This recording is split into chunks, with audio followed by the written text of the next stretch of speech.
चार तुलसी वही संसार में 5 रत्न है सार। आ रामायण कैसे आप लोग संतों नु मिलन करावू 1 करोड़ यज्ञ नु फल मिल जाए।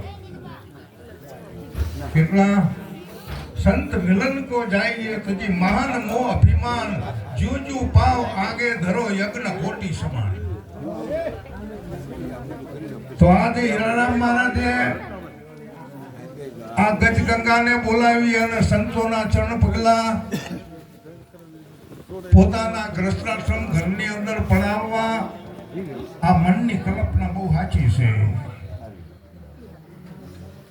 બાકી બીજું બધું કાચું છે પણ મનની કલ્પના સાચી રાખવી, મનના વિચારો સારા રાખવા। તો ઘણા બધા સંતો પધાર્યા છે।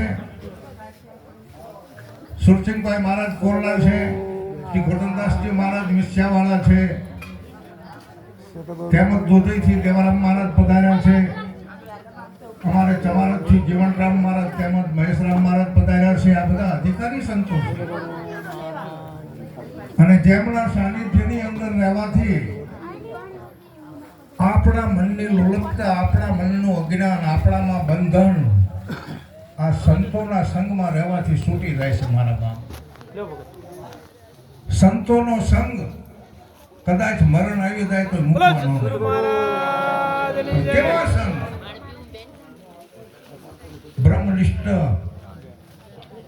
શ્રોતરીય બ્રહ્મ સ્વરૂપ આત્મ સ્વરૂપ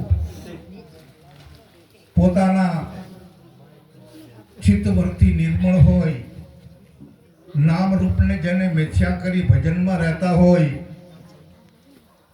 ભજનનો જેને ખોરાક હોય, સત્સંગ સિવાય એક ઘડી પણ ચાલતી ન હોય એવા સમર્થ આધિ વ્યાધિ અને ઉપાધિથી પર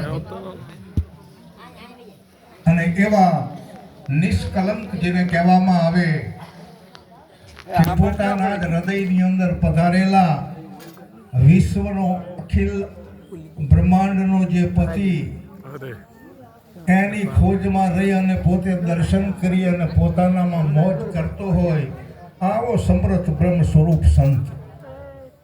અને એવા સંતના દર્શનથી આપણા ગ્રસ્તાશ્રમ ઘરને આંગણે એમના ચરણોની અંદર કોટી કોટી તીર્થ સમાયેલા છે। બહુ સરસ મુદ્દો છે। આટલા બધા આ પવિત્ર એવા ગામની અંદર, ભાડુકા ગામની અંદર હીરારામ મહારાજને ત્યાં ગામના અને 12 ગામના જતી સતી અને સુહાગી સંતો પધાર્યા છે। ખૂબ ખૂબ ધન્યવાદ છે।